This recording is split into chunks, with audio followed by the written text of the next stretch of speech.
بسم الله الرحمن الرحيم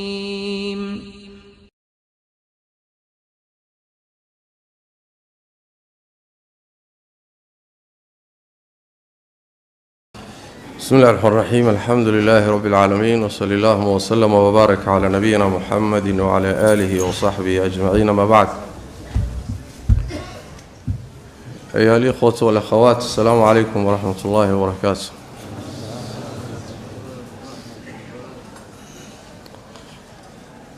إلهي بما هذا تبارك وتعالى استغانا ويدي سنة توفيق ده ينوحي خير نوافجيه تلفوننا naga dabiica wash ku sawiraysan khayralansi fadhigeena caawa sidii hore loo ilaamiyay wuxuu ku saabsan yahay ama cinwaankiisu uu yahay kashfu al-qinaac عن حقيقة جماعة الصادعون بالحق وعدين لعدين يو أمداها لقفيد يو كوحدة لبحذي الصادعون بالحق سيدا نكسونا هيبا لو ضصعنو مالماهن دنبي براها bulshadu ku kulanto waxa ku soo kordhay koox magaca la baxday as-saadi'uuna bil haqq oo isticlaamiyay afartii bishii Rajab 1438 oo waafaqsan labadii bisha Abriil 2017 kooxdaasi diiniga ama ururkaasi iclaankiisu wuxuu ka baxay Masar waxa iclaamiyay oo laba bayaan oo isdaba yaala akhriyay ninka amiirka u ah ururkaas ama jamaacada oo ay magaciisa ku sheegeen Mustafa Kamil Ahmed kadibna waxaa ka dambeeyay in bayaanaadkii lagu turjumo luqadda Soomaaliga ah oo ay kooxo ururka ka tirsan inay ka istaagaan oo social media ka soo galaan magaalooyinka Soomaalida sida magaalada Muqdisho Garowe iyo Hargeysa kooxahaas oo sheeganaya inay ka tirsan yihiin ururkaas xubno ka yihiin beecana kula jiraan wadaadka aan sheegnay Mustafa Kamil Ahmed dadka iyo ummadana ay ugu yeedhayaan ururka in laga mid noqdo ummadda Soomaaliyeed ay ugu baaqayaan kaligood ma aha meel kale oo badanna sidoo kale kooxo yar oo sidaas oo kale ah ayaa iyaguna sida isu iclaamiyay ama sheegtay inay ururka ka tirsan yihiin sida Liibiya oo kale khaliijka meel ka mid ah wahaakada waxaan shaki ku jirin arintaas inay tahay arin munassaq ah oo wax la isla ogyahay oo in wadaadkuna bayaanka akhriyo meelo kala gedisanna marka taageero laga muujiyo kooxo yar ah waa arin tamwiihiba ku jira bimaana in la muujiyo oo dadka loo muujiyo ururku inuu yahay urur ballaaran urur caalami ah oo jinsiyad kala gedisan leh oo meelo walba jooga tamwiih noocaas loogu talagalay in meelo kala gedisan laga hadlo oo ay ka sheegtaan inay ururka ka tirsan yihiin waa aafo soo kordhay ama horay u jirtay oo muuqatay u baahan marka in la dul istaago waagii hore hadduu wadaad iska hadlo ama kooxi wax sheegato wax urursan buu iska ahaan jiray laakiin miidiyaha warbaahinta social media ayaa hadda wuxuu ka dhigay adduunkii oo dhan hal tuulo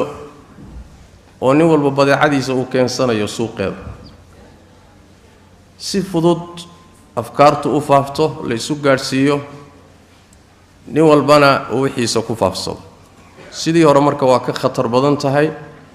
taasina waxay u baahan tahay kolba wixii soo kordha in ummadda laga baraarujiyo oo si ayna u qaldamin oo in badan oo dhalinyaradeeda khaasatan ka mid ah iyagoo khayr doon ah si aynan u kadsoomin oo aynan meelo khaldan ugu dhicin waxaan markaa dul istaagaynaa bal kooxdaas taariikh ahaan xagee ka soo jeedaa waxaan ka hadli doonaa afkaartooda waxaynu tilmaami doonaa wadaadka amiirka u ah muxuu yahay waxaan tilmaami doonaa bayaanaadkii ay akhriyeen labadii bayaan ee kala dambeeyey maxaa ku qornaa maxaase diinta waafaqsan maxaanse waafaqsanayn ururkaas taariikh ahaan marka la yidhahdo fikirku waa xambaarsan yahay wuxuu dib lagu noqonaynaa qarnigii tegey ayaa waxaa sida la ogsoon yahay reer galbeedka ayaa caalamul islaami ku soo duulay bilaadda muslimiinta badankood ayuu qabsaday reer galbeedku qabsadeen oo gumaysteen khilaafadii muslimiinta الخلافة العثمانية هي الغيين وماشى كسارين ودمدي المسلمين تنوي وذا قبصدين انت بدن كدب وحا باللوضي عالم الإسلامي كباللوضي حركات لغو مقعب على حركات التحريرية حركات كي كومن نمضونك أما حر نمضونك والله دقالمي محوها هاي قميسيقي ريقل بيت كالله دقالمي muddo dagaalku markuu soconay reer galbeedku waxay ku qasbanaadeen inay wadamada ka baxaan laakiin waxay uga tageen meeshoodii oo xilkii awoodii u dhiibeen kuwa iyaga la shaqeeyo daba dhilif ah oo iyagu soo tababareen iyaga afkaartoodii wax badan oo kamid ah xambaarsan ayay u dhiibeen in badan oo kamid ah wadamadii muslimiinta kadib caalamul islaami waxaa bilaabatay markii xaaladdu ay xumaatay waxaa bilowday xarakaad islaami ah dhaqdhaqaaqyo islaami ah majmuucaad islaami ah oo bilaabay inay ka hortagaan ama waajahaan mushkilada haysata muslimiinta oo ay diintoodii dib ugu soo celiyaan islaaxiyaan ayagoo dareemay dhibaatadu meeshay ka timid asalkeedu inuu yahay diintoo laga fogaaday saas daraaddeed ummadda in diinta lagu soo celiyo sidaana cisigeedii iyo karaamadeedii usoo noqoto xornimadeedii ula soo noqoto muxuu ahaayey xarakaadkaasaa bilowday xarakaadkaasi markay bilowdeen dariiqa ay marayaan oy u marayaan hadafka ay doonayaan inay xaqiijiyaan ayaa marka kala duwanaaday qoloba meel bay ka tustay kama hadlaya hadda duruqdaa la maray iyo wasaa'ishaa la maray maxaa qaldanaa maxaa saxsanaa kee saxaa kee khaldanaa hadda kama hadlayo laakiin masale taariikhi ahaan aan u sardinayo ayib waxaa ka mid ahaa marka حركة ليدا هذو الإخوان المسلمون ومصر لقى أساسي وأساسي حسن البنا حركة الإخوان المسلمون وكم إذا حركات كي مركا كعي كوي جوري تقريبا كم إذا هيد ولا جوري أيا كذب وحاب الله بتي إن أي حوج سهران ويجا كتسته diinta meesha laga soo galay iyo aafada meesha asalku ah waa xukunka waa dawladda iyo siyaasadda iyo garsoorka iyo xukunka sidaas daraaddeed waa inaan xoogga saarno sidii xukunka lagula wareegi lahaa sidaana diintii iyo dhaqankeedii iyo axkaamteedii iyo qawaaniinteedii iyo loo soo celin lahaa halkaasay iyagu xoogga saareen meesha waxaa timid marka inay isku dhacaan xoogaa kadib ay isku dhacaan ayaga iyo dawladdii Masar ka dhisnayd khaasatan sitinaadkii khamsiinaadkii ilaa waqtiyadaas bilowyadoodii inay isku dhacaan ayaga iyo dawladdii meesha ka dhisnayd طيب asbaab fara badan baa keenaysay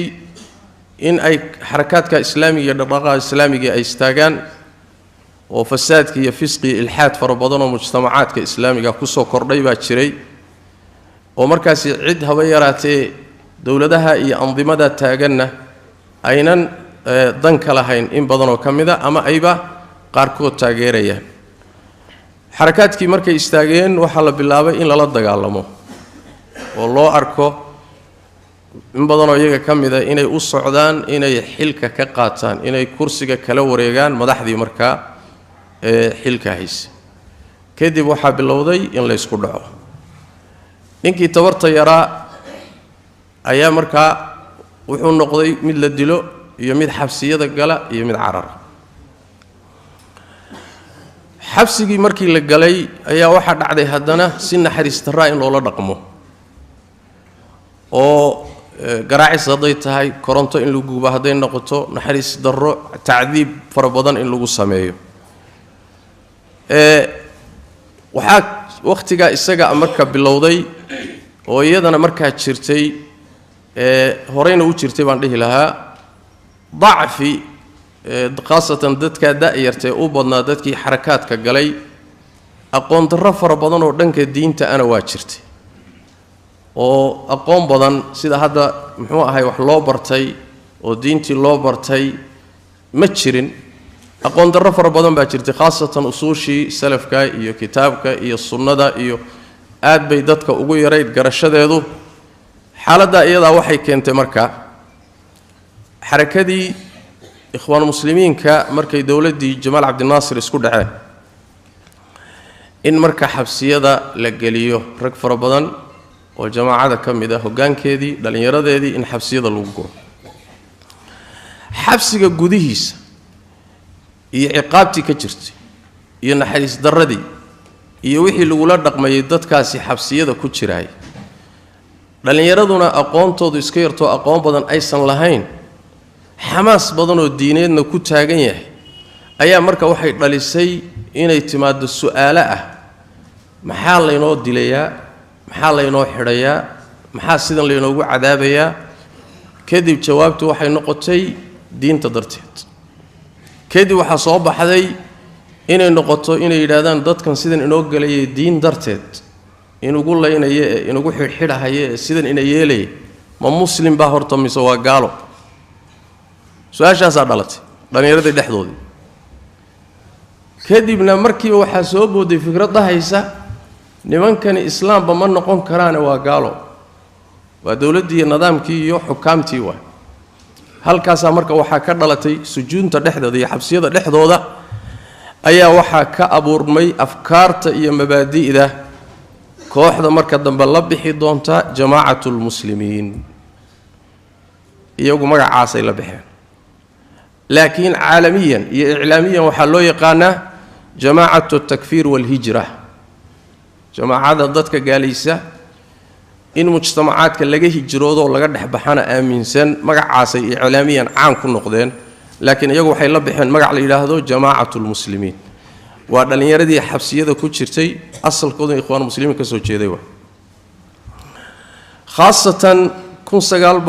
1965 markii xabsiyada ay galeen kadibna sanadkii ka dambeeyay la dilay Sayyid Qutb oo Jamaal Abdi Naasir iyo dawladdiisii ay dileen markaas ayaa fikirka buduurtiisa iyo ususkiisu taqriiban dhalinyarada in la barwaleeyo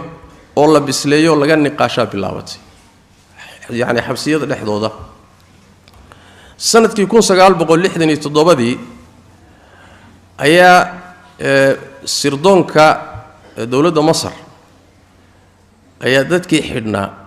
dhalinyaradii xidhnay wadaadadii xidhnaa ayaa waxa laga dalbaday inay taageeraan dawladda Jamaal Abdi Naasir dawladda wadanka dhisan inay taageeraan markii laga dalbaday saddex qaybood bay u qaybsameen marka qaybay u qaybsameen qayb ka mida markiiba way taageereen way ayideen nidaamkii jiray si xabsiyada ay uga baxaan shaqooyinkoodii ugu noqdaan sidaas ay yeeleen qolada marka xabsiyada waa laga saaro wala iska sidaa intoodii badnaa way iska aamuseen waa taageereenana mayna dhihin ma taageereenana mayna dhihin shibba iska dheheen باعتبار إني يجو حالة الإكراه كتيرة وقصبنا هاي بدهن سيداس دراديد ويسكا أمسين قلص دحاد أو دلنيرة أهيد أيام مركا سوتشيدين تي أهيد دولة التاجرة أيا كوريمت وعارضي وحي إعلاميين إن مدحوينه قالي يجاسكو قنعي نظام كان ودن ككدي سنة إنه قالي kuwii xabsiyada kula jiray walaalahooda ahaa ee dawladda taageeray xabsiyadana saa kaga baxayna ayagana waxay dhigeen waa gaalo way ku dareen ayagana islaamka way ka baxeen bay inta kaliya mayna ku gaabsanina waxay yiraahdeen dawladda gaalada ninkii aan gaalaysiinina isaguna waa gaal dawladdaas sida dadka u galeysay ninkii gaalnimadeeda ka shakiya ama gaalama ah yiraahdana isagaaba gaal isagana ku dara mujtamacii kala soo haray mujtamacuna waa gaal bay dhaheen sababtu maxay tahay laana xukaamtan gaalada iyo nidaamkan gaalada gaalka ah ayay shucuubtu raali ku yihiin oo taageersan yihiin sidaas daraadeed shacabkuna waa gaalo soonkan iyo salaadan waxay tukanayaan wax anfacay ma wax jira ma fikirkaasi xagee buu ka dhashay wuxuu ka dhashay xabsiyada dhexdoodu ka dhashay dhalinyarada dhexdoodii uu ka abuurmay fikirkaasi waa fikirka marka la baxay ama loo bartay markii dambe التكفير والهجرة la baxay waay magaca caanka ku noqday ayagu se waxay isu yaqaaneen jamaacatul muslimiin طيب fikradda iyadoo xabsiga gudaheedii iyo dhalinyaradaasi afkaarta qaadatay ama iska dhaadhicisay waxa ka ahaa injineerka ahaa afkaartaas yani sujuuntii xabsiyada dhexdooda ku balwareeyay nin la dhihi jiray Sheekh Ali Ismaaciil oo ka baxay Azhar oo ay walaalo ahaayeen nin la dilay Sayyid Qutb oo la dhihi jiray Abdul Fattah Ismaaciil lix nin oo Sayyid Qutb la dilay ayuu walaalkii kamid ah ninkaas ay walaalo ahaayeen Sheekh Ali Ismaaciil waa ninka xabsiga dhalinyarada afkaartan marka ugu horeysay qaadanayaan ninkii fikradan injineerka ka ahaa ee muhandiska ka ahaa ee balwaradeeda lahaa dhalinyaradana odayga u ahaa waa laakiin waxa dhacday fikradii waxoogaa kadib uu ka noqday dawladdu waa gaalo shacabku waa gaalo ninkan gaalaysiin waa gaal war waxaasi wax macquul ma fikradii waa isaga soo noqday waa ka tagay markuu ka laabtay ayaa fikradii iyo hogaankii xarakada waxa la wareegay dhalinyaradii iyo hogaankoodii waxa kala wareegay ninka caanka ah ee la yiraahdo Shukri Ahmed Mustafa ninka way ninka marka xarakada ku caanbaxay afkaartana marka dambe sii bisleeyay faafinteedana qaybli wax ka qaatay isaga ururkii la wareegay Abu Saad baa la dhihi jiray dhalinyaradii ikhwaanu muslimiinka ka tirsanaa buu ahaa waxa la xidhay sanadkii 1965 baa la xidhay oo waxa loo xidhay inay jamaacada ikhwaanu muslimiin ka tirsan yihiin darteed baa loo xidhay waxa mulfit ah oo xusid mudan marka wiilkaasi uu xabsiga galayo afkaartan ururkana uu balwaraynayo cimrigiisu wuxuu jiray 23 sano u jiray u fiirsada 23 sano jira oo wiil dhalinyaro ah hadana aqoontiisu takhasus sharci ama ah intuu xabsiga ku jira soo socota ayuu wuxuu qaatay shahaadada jaamacadda wuxuuna ku takhasusay cilmiga beeraha waa dhalinyaraha ahaadee aqoontiisu aqoon sharciya ma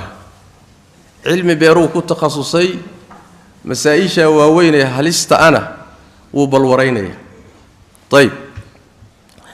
سندكم مركو هكون سجال بقول تضباتني كوجي هجرية أيا حبسي قال لك السوداي حبسي قال مركل لك السوداي كدبنا وحب اللعبي إنه دتشيو هيكل كتنظيمي أي جماعة دولة يعني قابل اسمات كما مولاد أورك أولي هيبو مركز دتشي طيب مركز وحى الله مبايع عضي وبلنا لك علي وبيعلق لك علي إنه أمير المؤمنين ما أمير الجماعة كليما كوحدا حبسك كتشرتي صاحبتي أورك حبناها كليا إنه أمير يهما لكن هو أمير المؤمنين لو رويلو حبسك كتشرنا ميجا يكواهستا مؤمنين تعرضنا أمير بوي جماعة إنه إسقوا هجان كذا يهي أي بركة بيعلق لك علي سنة كإسقاء مدة كدب أديك وركا حبسي وهذا نقلي ولا سود داي وحسيبه وتي وسيفا فيه مدة كدب أي وحال لقطه مي وحال الدلي ننكي أها وزير كأوقافك أرمها الدين تا مصر ولديه شريع الشيخ حسين الذهبي أيال الدلي سقر السعودية اللو الدلي كدبنا وحال لقطه مي إن يجو الدلين مركز محكمة الله صاري بقلال كم ذا أوركا حبنيهيسي سندكم مركو هكون سجال بقول تضباطني تضباطي ميلادية أيا شن كم إذا هجانك حركة وحى لجو حكومة الدل وحنا كم إذا هالرجاز شكري مصطفى ويلكي راي أضيق وها حركة يعني ماهر عبد العزيز بكري كدبنا وحى الدل لجو فليي أو للدلي سنة كبشي مارس صدن كذي كون سجال بقول تضباطني السدادي أيا وحى للدل شكري مصطفى يرجي حركة هجامينية قيادات كذا هي أي دولة مصر ليس أنت سمرك بعد كذب حركة دي يأوركي مبادئ دار رميسنا وسي شرح دونا مبادئ دوده وحي بالله بين مركا إن إسقريان الدولة بلاد قال من قاعد أنا أدقنا والله قبط وحي بالله بين مركا كذب إن إسقريان وسيقر السعودية أي دعوة دودي قوتان وحكلوا باللابين إن أفكار توضى بنانك مسافريان ويمصر كساران وعالم كإنتي سكال الله كلا ديره أيقو كفا إذا سنية دان يراد مصر إيمانيسا وحبرشده وإيمانيسا إن الله حريران سيخ قرصودي خاصة كدبنا أفكار تكرر دعيان خاصة مصر حلقة وحي أهيد عالم الإسلامي انت بدن أزهر يميلها علم يلور راسن شري موقع مهم يكون هيد هل كاسا مركا وحي يمادة بكيغا فايدة سنشرون أفكار تسيهوس انت وقعد عدعيان أي مركا عالم لك لا آدي شري سيدا ساوحا كفافتي أفكار تلو يقانو التكفير والهجرة أصل كيدون هل كاسا يكسو بلابتي كدبنا سيدا سي عالم كوقفافتي طيب تاوى سيقود صومالي دا أنو نمادنا مركا إنك قرمين سوق قادي فكرة داني حلقة أي deegaanada Soomaalida soo gashay waxoogaa khilaaf baa ka jira laakiin intaan arkay waxa loo badan yahay qarnigii tagay 70-tanadiisii aakhirkeeda 78kii 77dii meelahaas in ay Soomaaliya soo gashay fikradani waxaana soo galiyay dhalinyaro Soomaaliyeed oo Masar tagay qaar baa dhahaya afkaartan halka ka soo qaatay qaar waxay leeyihiin wadaad kale oo la yiraahdo Cabdiqaadir Sheekh Maxamuud oo xarakatul ahli xaraka la dhigi jiro Soomaaliya Muqdisho marka ka jirtay oday ka aha ayaa Sacuudiga wuxuu kula kulmay niman Masaari ah oo fikradii xambaarsan bay meesha isku arkeen markaasay ku qanciyeen uu soo noqday isagoo fikradii xambaarsan markaasuu Muqdisho la yimid ma Masar baa dhalinyaro tagto ka keentay ma wadaadkaas keenay adiga xilliyadaasi ayay fikradu ku soo biirtay deegaamada Soomaalida khaasatan magaalada Muqdisho oo marka ahayd muxuu ahaayay meesha thiqalka uu yaalo ahayd kadib waxay bilowday fikradu inay ku faafto dhalinyarada Soomaalida oo xamaas badan marka qabay aad u xamaasaysna xamaasad diineed qabay ha ahaatee aqoon darro far badan ay haysay oo aan diinta aqoon badan u lahayn waxaa saacideeyey afkaartaasi inay faafto gaalaysiinta muslimiinta in la gaalaysiiyo mujtamaca Soomaaliga waqtiga waxaa saacideeyey inay ku faafto dhalinyaradu ay qaataan mowqifkii xukuumadii militariga ahayd ee wadanka ka dhisnayd xilligaas mowqifkii ay istaagtay iyo mumarasaadkeedii diinta ka horjeeday ayaa saacideeyey xamaas badanna geliyay dhalinyarada afkaartan inay faaftana qayb bay ka ahayd khaasatan markay soo saartay waxa loo yaqaano xeerka qoyska ama al-ahwaalu shakhsiya oo dhaxalkii ay faragelisay shariicadu dejisay oo ay ku dhawaaqday rag iyo dumarku inay sameeyeen oo ahkaamtii guurka iyo furitaanka ay faragelisay bal madaxii dawladdu uu bilaabay inuu ku jeesjeeso aayadihii dhaxalka wadciga noocaas oo kala markuu abuurmay qayb wuxuu ka noqday xamaas farabadan iyo caadifo farabadan dhalinyaradu inay qaadaan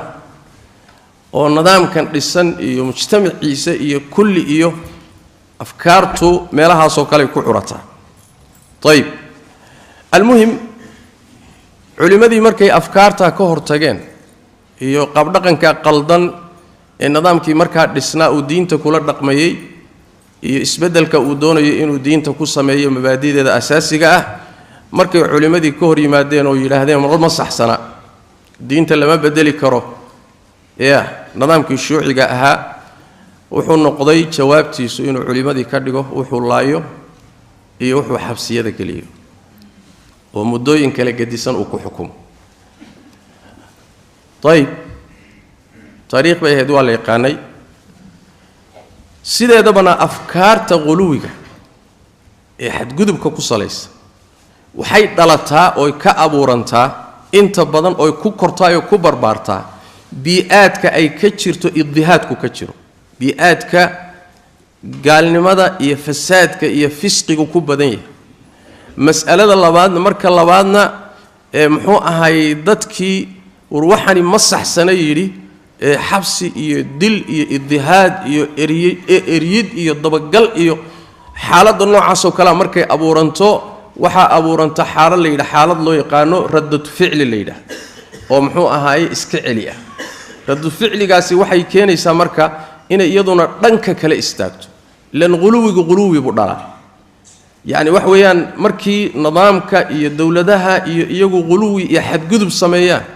waxa dhalanaya tayaar dhanka kale oo isagana xadgudub ku salaysan oo ka soo horjeeda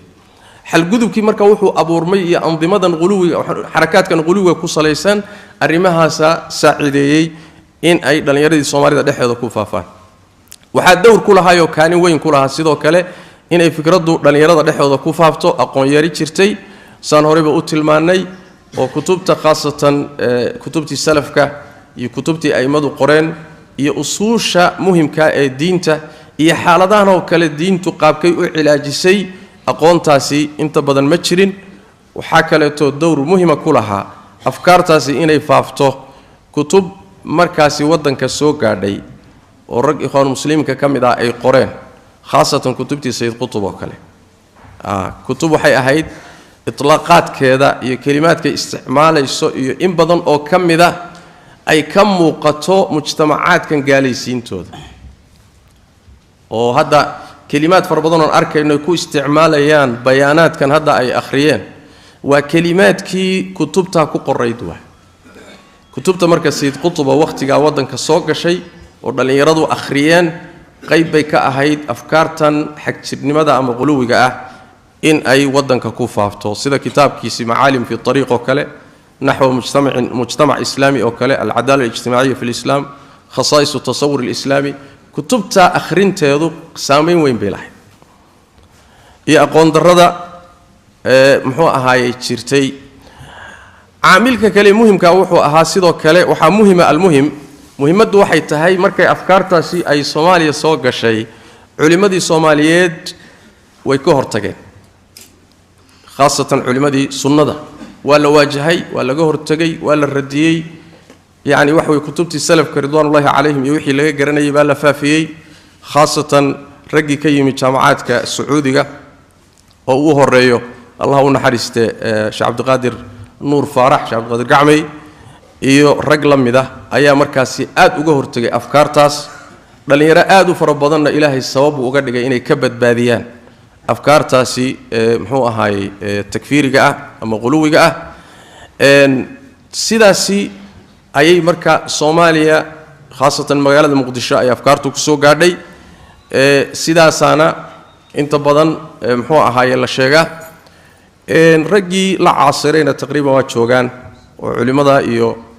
raggii xilliga dhalinyarada ahaa iyo rag kale oo odayaalaba way joogaan oo runtii waxa weeye mas'alo u baahan si fiican loo sajilo way kadib waxa dhacday dhalinyaradii Muqdisho qaatay fikirkan takfiirka oo mujtamacu inuu gaal yahay dawladuna gaalada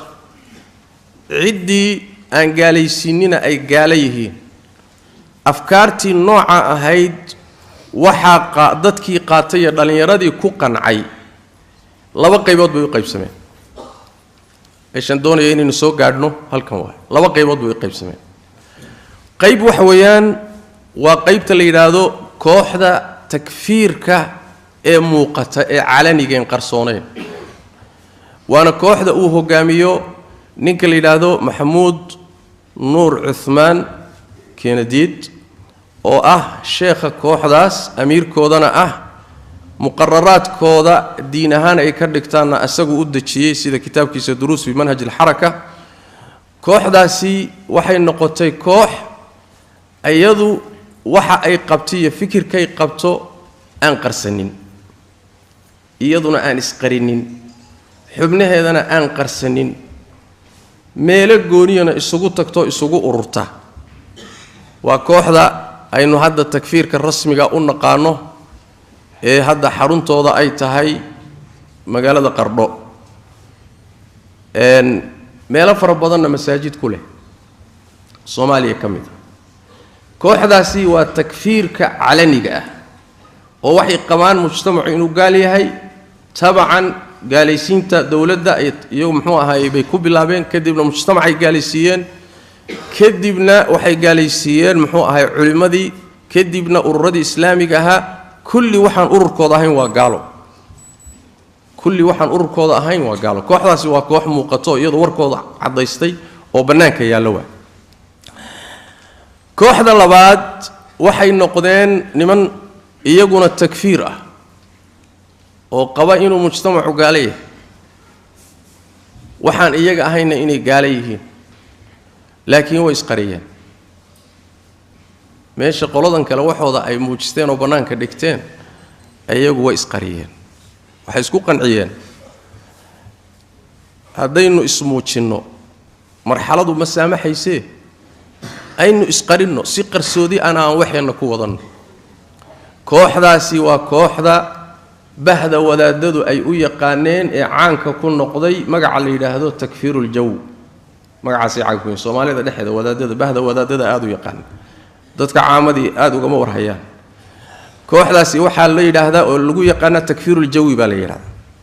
waxa hogaamiye uu ahaa oo oday uu ahaa wadaadkan markii dhow sheegaynay Cabdulqaadir Sheekh Maxamuud dhalinyaro fara badan ama dhalinyaro koox ah ayaa afkaartiisii ku dhagtay oo takfiir wal hijradii Masar ee hadda ka soo sheekaynay manhajkoodii qaatay isqarinta inay isqariyaan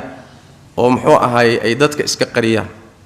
isqarintaasi macnaheedu waxa weeye mujtamacan maadaama uu gaalo yahay dawladdiisuna gaalada mujtamacuna gaalo yahay wadaadadiisuna gaalo yihiin masaajidda ay ku tukanayaanna ay kanaa'iso kale yihiin masaajid ba ayna ahayn masjid diraar iyo wax la mid ay yihiin masaajid ba ayna ahayn mujtamacii nooca ahaa haddaynu waxeena muujisanno ma badbaadayno kumana dhex jiri karno waa gaalo see la yeelaa halkaas marka waxay noqdeen ayagiina inay kala baxaan qolo iyaga kamid oo kooxda kamid ah waxoogaa xaaladii baa ku xiriiriyantay duurkay galeen badaha inay ka malayga ka dabtaan bay bilaabeen ilaa hilibkii dadku waa xaraan oo weelkoodii waa xaraan oo waa gaalo mujtamaci oo laguma dhex jiri karo maxaan sameeynaa waa malay inoo raadiyo markaas waxay galeen inay xeebaha badda galaan oo meelaha malayga ka dabtaan oo meelaha malayga ku shiishaan oo halkaas calaf ka dhigtaan oo mujtamac ka dhaxarraan qoladii nooca ahayd qaar iyaga ka mida noloshii adkayd ee cidhiidhiga ahayd way xamili waayeen wax la xamili kara ma aha kadib taasaa waxay sabab u noqotay inay fikirkii ka soo noqdaan oo dariiqa saxda ay manhajka saxda u soo noqdaan qaarna fikirkii bay wali ku sii dhaganaayeen laakiin waxoogaa adaygii bay ka yara bedeleeno mujtamaca aan ku dhex jirno laakiin aynu qalbi ahaan uga go'no waxa la yidhaahdo alcuzla ashucuuriya dhahan ana almufaasala ashucuuriya adeer kama dhex bixi karno ma fududee laakiin inagoo ku dhex jirna qalbiga aan ka nacno qalbiga ka goyno marka wax weeyaan qolyahaas isqariyay hoosna ka wata muxuu ahaayey ka wata afkaartoodii ka faafinay oo dadka mid ula xidhiidh saaxiibka u tag fikradda hoos ugu sheeg markuu ku qanco ururka ku soo dar haddana mid kale raadi midba mid ha raadiyo wahaakada dariiqaasay marka qaateen inay isqariyaan dadkan iska dhex galaan qoladani marka waxaan soo wadnay waxa weeyaan qoladan hadda is-iclaamisay ee aad maqlaysaan waa qaybtaa dambe ee takfiirka waay halkaa inaad ila soo gaadhaan baan taariikhda usoo akhrinay fikraddu xaggay ka soo bilaabatay masar bay ka bilaabatay markay dowladda isku dhaceenna way isqarisay soomaaliya markay soo gashay oo iyadana la waajahayna qolo ismuujisay oo qardha iyo meeshaasi saldhig u yahay oo haddaba muuqatiya waxay u kala baxeen qolo isqarisay qoladii isqarisay way maanta waxay is iclaamiyeen marka qoladii isqarisay ayaa maanta waxay isku iclaamiyeen الصادعون بالحق مددا iyadee marka maqnaayeen ee 40 sano ku sheegan waa dul istaagi doonaaye xagay jireen baa isweydiin leh su'aal ma war 40 sano xageed ku maqnaydeen 40 sano dadkay ku dhex jireen laakiin waxay xoogga saareen waxa loo yaqaano majaalaadka yaani adduunyada ganacsi saas daraadeed hanti fara badan bay leeyihiin waa urur hanti badan leh magaaladeena Nairobi waxa jooga rag tujaar ah oo iyaga ka tirsan oo la yaqaano hanti badan leh ganacsi bay galeen qaar kamida waxay galeen tacliinta maadiga ah injineeriyada caafimaadka muxuu ahay cilmiga beeraha muxuu ahay cilmiga dhaqaalaha halkaasay galeen saas daraadeed raggan hadda is-iclaamiyay Soomaalida ah ama iska iclaamiyay Hargeysa ama Muqdisho ama muxuu ahay meeshii la jiray garow iska iclaamiyay war rag la yaqaano waa raggii waaga hore xubnaha ka noqday ururkaas bay ku jireen oo la garanayay in badan oo iyaga kamid mid baa loo yaqaan ragga iyaga markaad fiiriso waa injineer waa ustaad jaamacadda wax ka dhiga waa ganacsade sharikada maamula halkaas ay ku maqnaayeen marka 40 sano 40 sano halkaas lagu maqnaa inta waxa u dheeray ninkii ay heli karaan oo la xiriiri karaan si hoosoo saaxiibnimo ah inay fikirka ugu qanciyaan oo isaa ku soo galiyaan waxaad ku garan kartaa inay sidaas tahay taqriiban 40 sano inaysan wax badan injaazinin waxa ku tusaya inta meesha ka soo baxday ee hadda ka soo baxday media ka soo baxday waa rag kontomeeye iyo wixii ka weyn waa inkastoo in badan garka xireen haddana inta garku ku yaalo waa ama waa gad muxuu ahay gadcade ama waa gadcase wax dhalinyaro ku arki maysid marka muddada iyada ah waxay ku maqnaayeen dhanka adduunyada waxaan marna ka dhex muuqanin nin caalim oo sharci ah nin caalim ah oo takhasus u leh aqoonta shariicada maxaa yeelay waaga ay takfiirka qaadeen ba kutubta yararka inay akhriyaan mooyee waxbarashadii diiniga ahayd inay sii kordhisaan oo culimo noqdaan waa ka leexdeen waana afkaarta inta badan lagu yaqaan dadka sida lagu yaqaan way dadka afkaarta qulubiga ku dhaca macna marxaladaasi marka waxay rumaysnaayeen inay tahay marxalo qarsoodi ah oo u dhiganta marxaladii ugu horeysay dacwada nabigu bilaabatay oo marxala sirriya ah marxaladaasi markii laga gudbana qaabka iyagu wax u tartiibsadeen waxa ku xigta marxaladii nabiga la yidhi sallallahu alayhi wasallam fasdac bima tu'mar marka waxay isku qanciyeen marxaladii sirrigeed waynu soo dhaafnay hadda waxaynu soo gaadhnay marxaladii fasdac bima tu'mar nabi maxamed oo wixii lagu amray banaanka dhig muuji sidaas daraadood magacooda aad ka garanaysaan waxay la bixeen as-saadi'uuna bil haqq fasdac bima tu'mar marxaladaasan soo gaadhnay waa marxalada laawanitee way marxalatul idni bil qitaal baa laawan marka way noo soo socotaa waa tilmaami doonaa marxaladii loo fasixi lahaa dagaalama oo dadka laaya oo xagee ka bilaabayaan marka qaatilu alladina yalunakum min al-kuffar wa kuwa idinku xigee gaalada ah ku bilaaba xagee ka bilaabayaan marka ma Mareykan iyo Ruushya waxay aadayaan baash ma gaalka ugu dhaweey xigee waa adiga ay ka bilaab marxalada marka waa la sugaay laakiin marxalada hadda ay soo gaadheen falsafadoodii edabiyaadkooda marka la fiiriyo waa marxalada fasdac bima tu'mar qaabkaasay marka wax u tartiibsadeen su'aal waxa la isweydiin karayaa labada kooxood oo midna ismuujisay oo maxamuud nuur Uthman uu hogaamiyo iyo kooxdan isqarisay maxaa u dhaxeeyay manhajka marka la yiraahdo xaqiiqa ahaan wax farqi weyn uma dhaxeeyo laakiin kaliya waxa isku faariqa muhiimka ah wuxuu yahay maraaxisha la marayo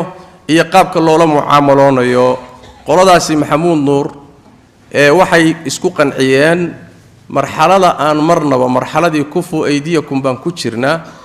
oo marxaladii dagaalka wali leenooma idmin ayaga laftooda marxaladaasi maraya laakiin waxay isku qanciyeen diinta wixii aynu hadda ku dhaqmi karnaa ku dhaqanno dumarkaan xijaabno masaajid aynu dhisanno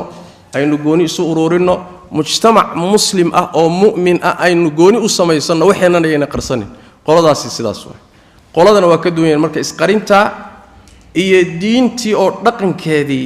iyo muuqaalkii wadaadnimo oo laga cararo muuqaalka wadaadnimo yaan lagu garanin dadka isaga dhex jira waxa la yaab leh hadda markay ismuujiyeen ayaa Soomaalida commentiyada ay ka bixinayaan qaar kamid ah marka akhriid wuxuu leeyahay mid baa wuxuu leeyahay waa la yaabe hebelkani aniga macallin buu ii ah intaas oo sano macallin ii ah waxana kama badareeminba qolo shirkada waxay leedahay war mid kana wax u dhiibanay waan faslinay lama ba ogeyn qolo jamciyad bay u dhiibteen mid hadduu is sheegay oo macnaha la fasliyay marka yaani wax weeyaan isqarinta inay isqariyaan dadka dhexdiisana ka ugaarsadaan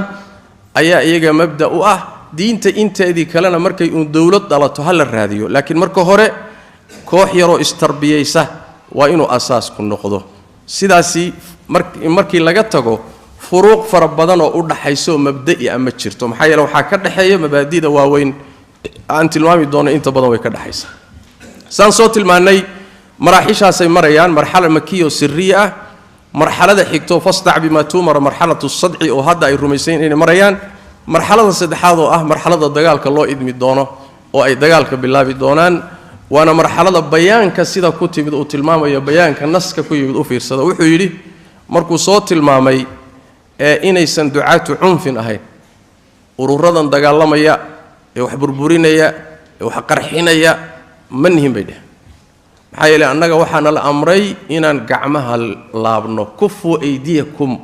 gacmaha laabana la amray buu markuu soo tilmaamay kadib baa wuxuu yiri walaysa hada isqaatan lil jihad fi al-islam wala lil qital fi sabilillah walakin kullu shay likulli shay'in hin ولكل مرحلة حكمها والله لم يأمرنا بذلك إلا حين تكون لنا دولة كما كان لرسول الله صلى الله عليه وسلم مركان لنا هاي أنه وحما قربضنه وحنا ما قرحنه ضد كان مالله إنه ديقود ما بنيسان سيدا الرضا سوكالي تا معناه هذا ما هابو إنا جهاد كي ديدنا قتال كي جيد كي إلهي لقود دقال الله ملهانا إنا إنكير إنه ديدنا ما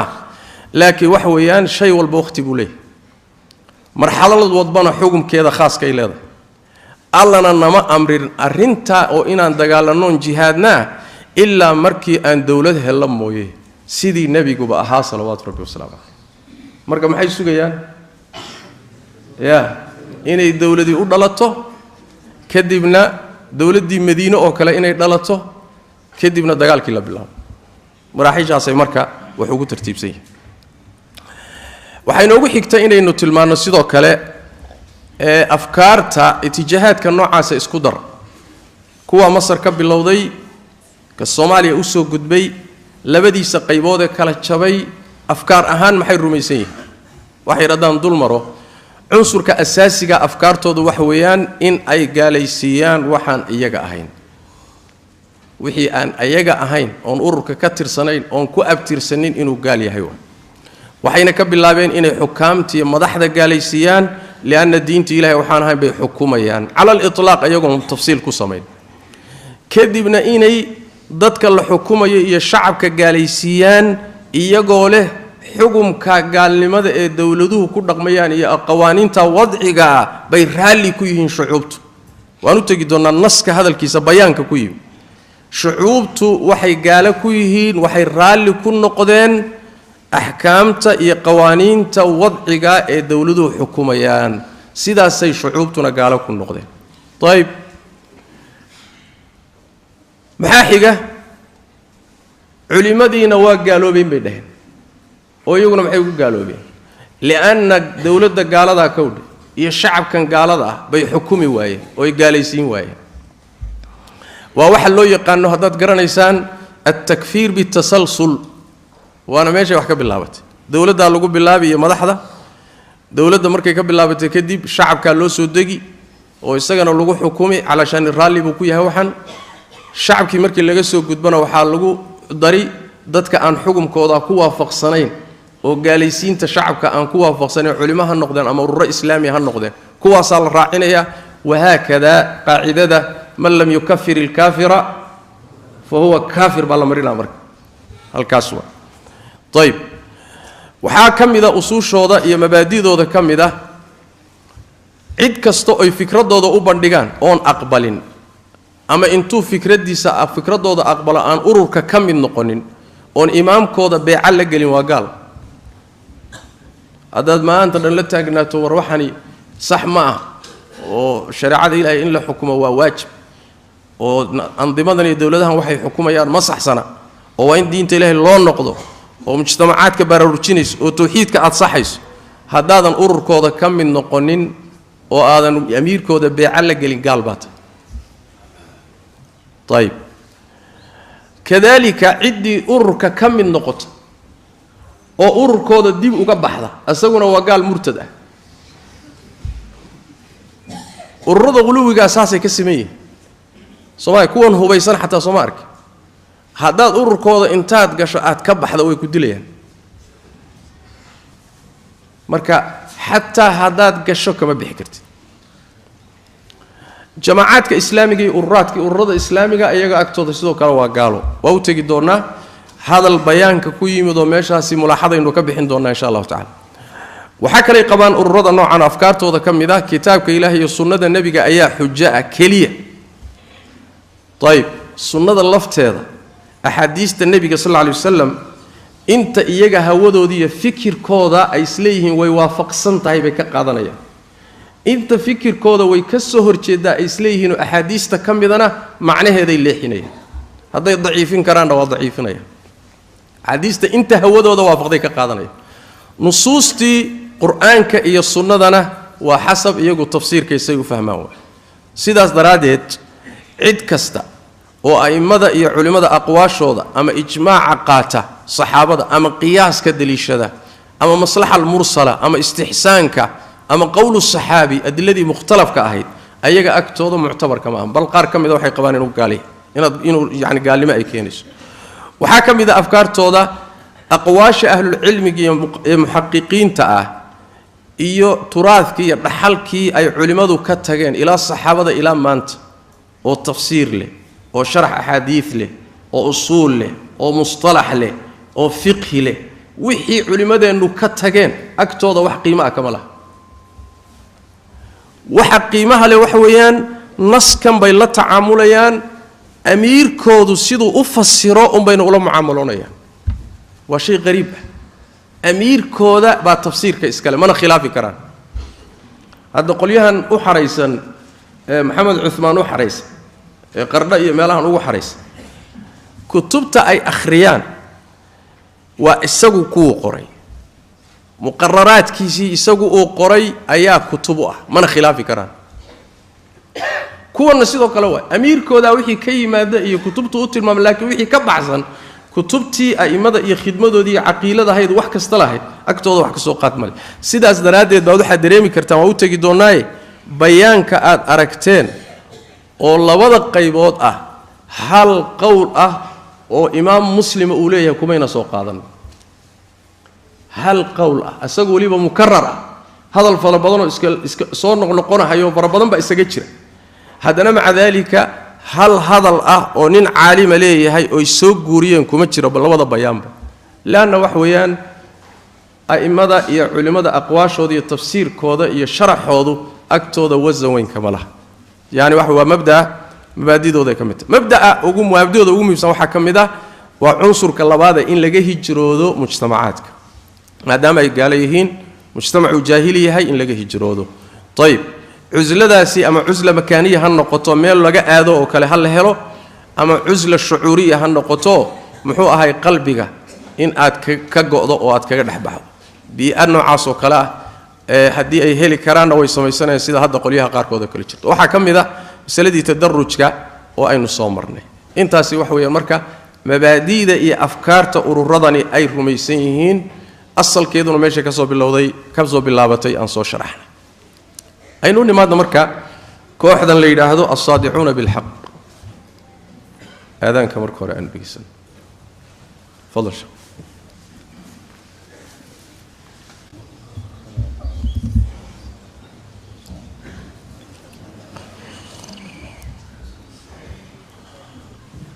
jamaacadan marka as-saadiquuna bilxaq la baxday taariikh ahaan dabageliskoodu halkaasuu galaa halkaasayna ka soo jeedaan iyaga markaynu u nimaadno bayaanaadkoodan iyo amiirkoodan aan ka bilowno amiirkooda mustafa kaamil maxamed xasan oo bayaanka labada bayaan baa akhriyay walaadkaasi siiradiisa daatiga iyo taariikh nololeedkiisa waxay leeyihiin wuxuu ku dhashay magaalada qaahira 1936 buu dhashay طيب oo miilaadiga ah wuxuu macallin ka noqday jaamacatu qura oo Maka ku taala 25 sano ayuu macallin ka ahaa baa leeyahay kulliyadda la yiraahdo kulliyatu dacwa usul diin taariikhdiisa markii la sii dabagalo wadaadka sheekh mustafa wuxuu ku darmaday jamaacada al-ikhwan al-muslimiin ee Masar ayuu wuxuu ku darmaday oo kamid noqdo xubin kamida noqday sanadkii 1952 miilaadiga xubin rasmi ah oo kamida ikhwan muslimiin ku noqday cimrigiisuna markaa wuxuu jiray 16 sano 16 jir buu markaa iyada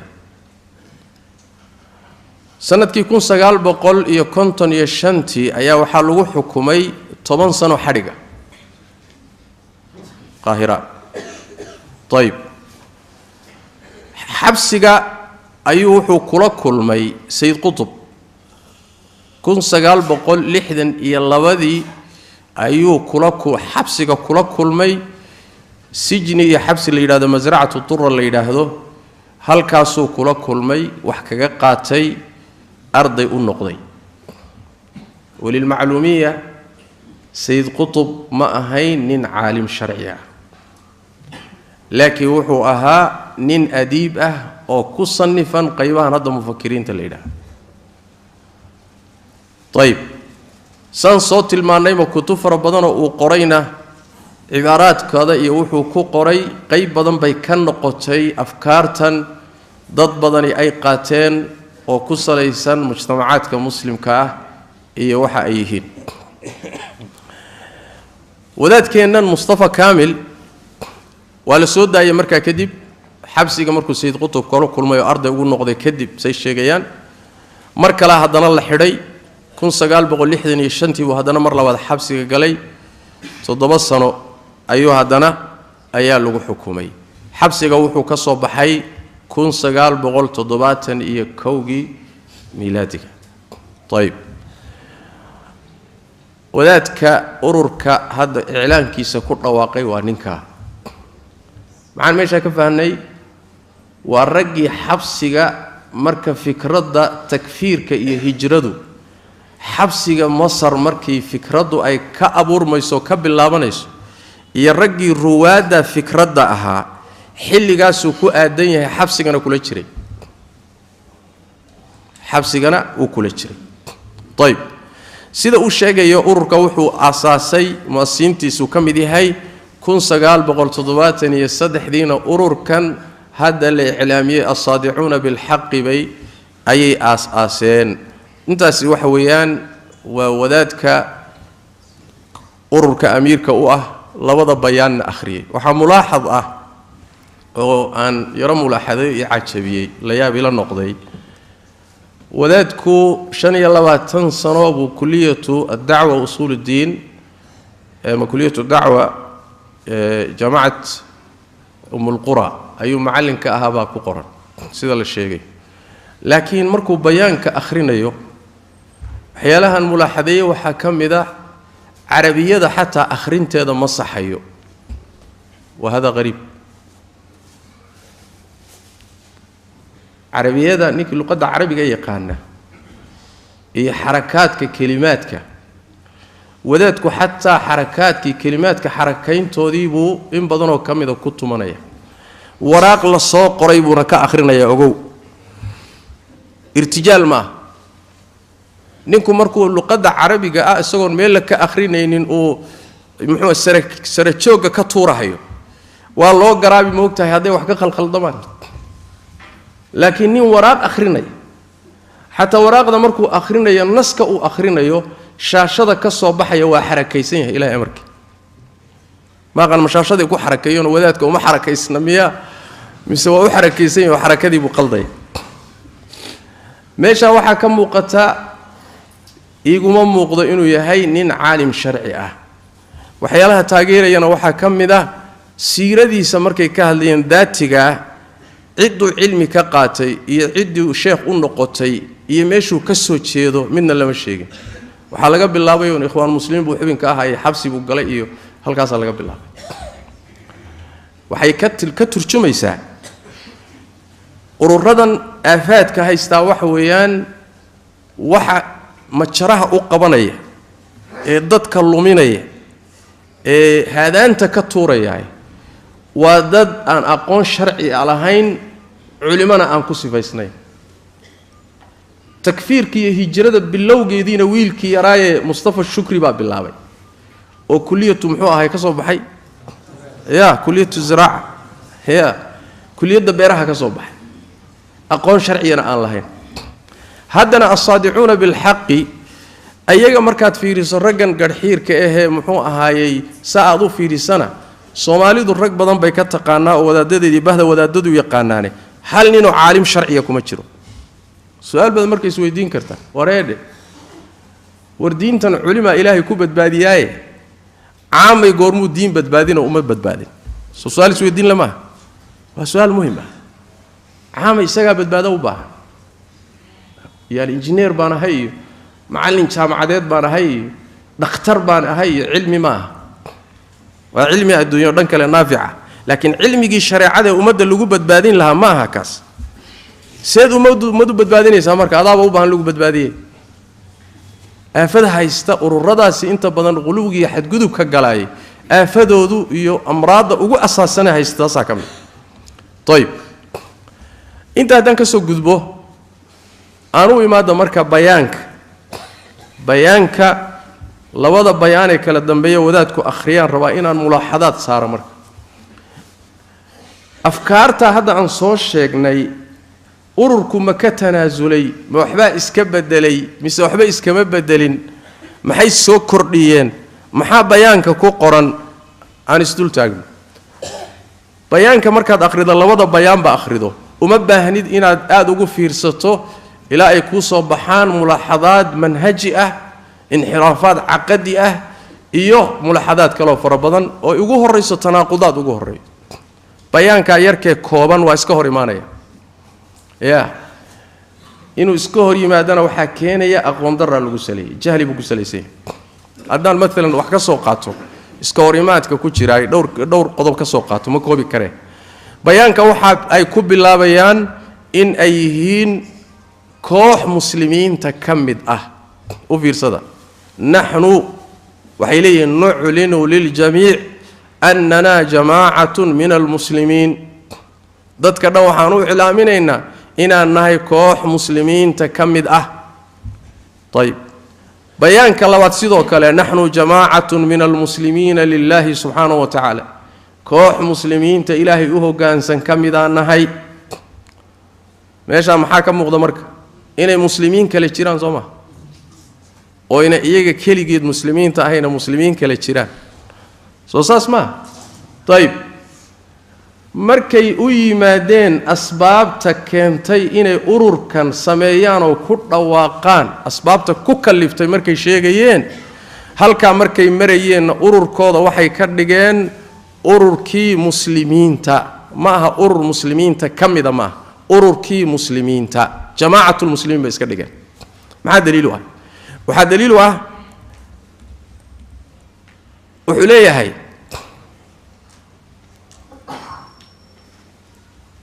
sababta ururka u aasaaseen markuu sheegay انطلاقا من فهمنا لحقيقة التوحيد وإدراكنا للواقع الذي تعيشه البشرية بجملتها اليوم وإيماننا بواجب ومسؤولية كل من آمن بهذا الدين في العمل على إقامة الإسلام من جديد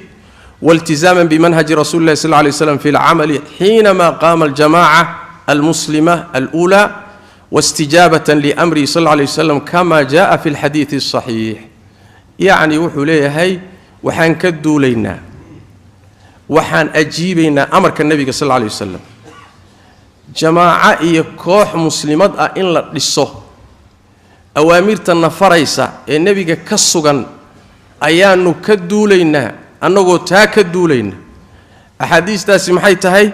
أحاديث تاسي لبا حديث بوكاني حديث وحديث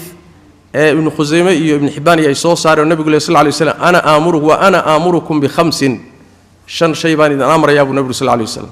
شنتا شينا إلهي باقي أمري وحان إذن أمر يا آمركم بالجماعة والسمع والطاعة وحان إذن أمر يا إناد جماعة لازمتان إناد مقشان وديشان والهجرة والجهاد في سبيل الله إناد هجروتان وشيتك إلهي كجهادان بان إذن أمر يا فإنه من خرج من الجماعة قيد شبر نيكي جماعة وحير كدحبها فقد خلع ربقة الإسلام من عنقه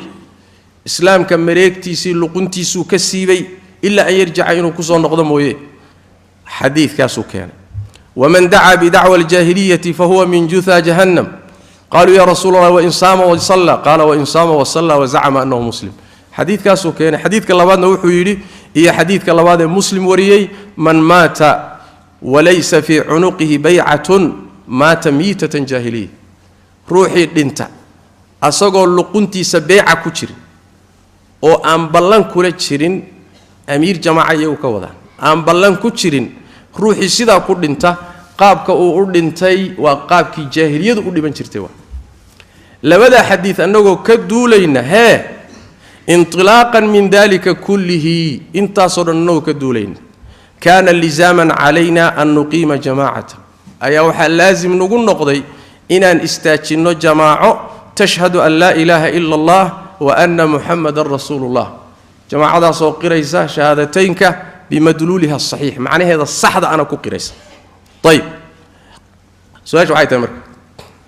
مركي هو واحد من جماعة مسلمين تكمدان نصوصا إليهم وحان أعسكن جماعة هذا أساس ده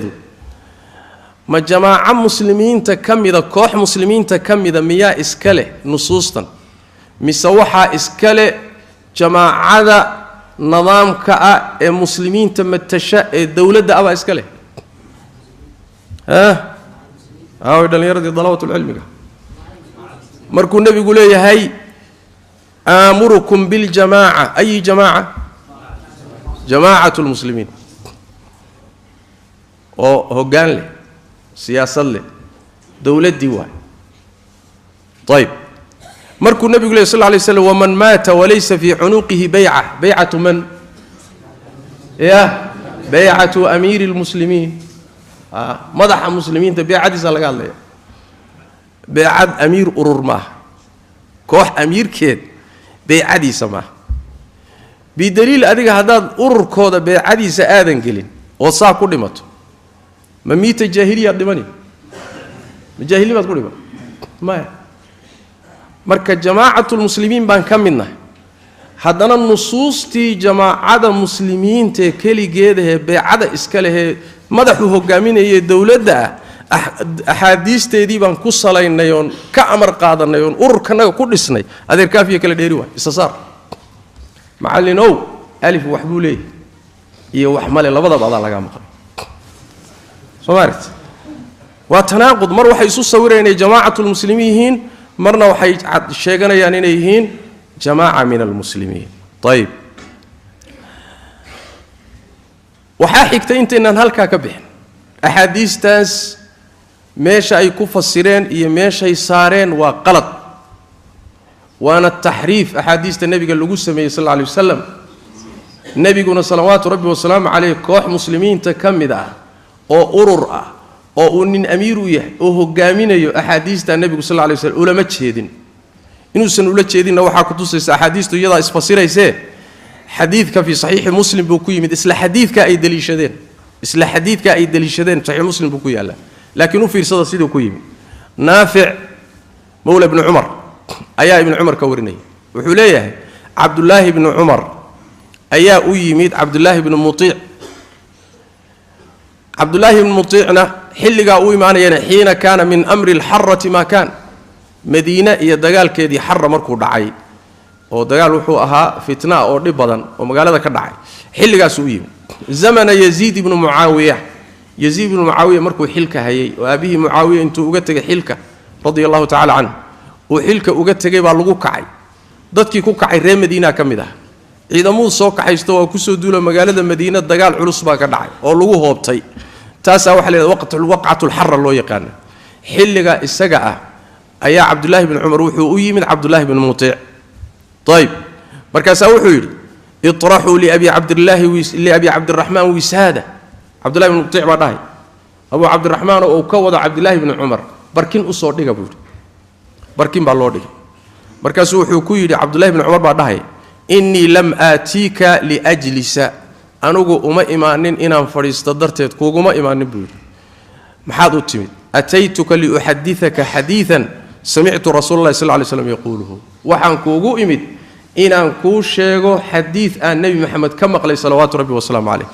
محوية حديث كاس وحيولي النبي صلى الله عليه وسلم من خلع يدا من طاعة لقي الله يوم القيامة لا حجة له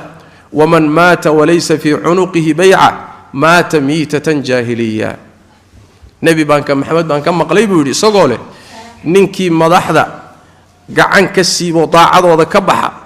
إلهي وما لنت قيامة الله كل ما يسقون حجة لهين روحي لنت يسقون لقنتي سبيعة كتير وإمام كمسلمين تي مضح مسلمين تأم بيعة كتير وكوك عسن وحور لنت قابل بشة جاهلية. عبد الله بن عمر محوكها الله يا مر يا ريم مدينة محوك لها الله وهو حديث كوكان وحوك لها الله يزيد بن معاوية أو حلك مسلمين تهي هكوك حنا هكوب حنا هدات كوب حدان أحاديث ترى إذن قبصنيس بحديث هكب حنا جماعة دي مسلمين توذي تشركو دي هكلا شبيننا ماذا حي محوها دولة دي النظام كهب محوها خلق لها قليلنا تاسو كلها الله حديثكم مركب باب كاسو كوي روايات كيس كلا أما حديث تكلا عدين سو حديث عبد الله بن عباس في الصحيحين من كره من أميره شيئا فليصبر عليه فإنه ليس أحد من الناس خرج من السلطان شبرا فمات عليه إلا مات ميتة جاهلية. ومجد خرج من السلطان شبرا ومدح المسلمين جماعة الله الله يتأيد دوا جماعة ودات سميست ما كوح ودات سميست ما أرر اسمك عابي ما أمير كودي مدح وضنا ما أحاديث تاسي ماشى إلى آذين ومل قلده وحقصي عد حديث معاوية بن أبي سفيان رضي الله تعالى عنه oo Abu Daawud Tayaalisi qeyrkay soo saareen oo nabigu sallallahu alayhi wasallam man maata bighayri imaamin maata miitatan jaahiliya imaam iyo madax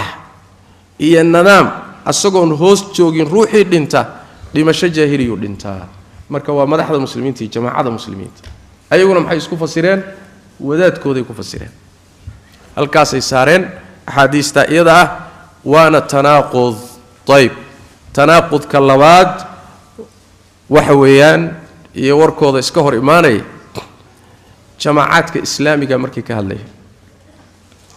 oo saaxada joogta iyadana mowqifka ay ka qabaan waa mowqif iska hor imaanayo bayaanka laftiisu ku yaala waqtiga dheeraaday aynu halka ku joojin habeen dambe insha Allah ta'ala aynu dhameystiri laakiin waxaad inoo haysaan oo aynu ku afjarnay tanaaqudkii koobaad kii labaadna balantiisu aynu habeen dambe insha Allah ta'ala hada billahi tawfiiq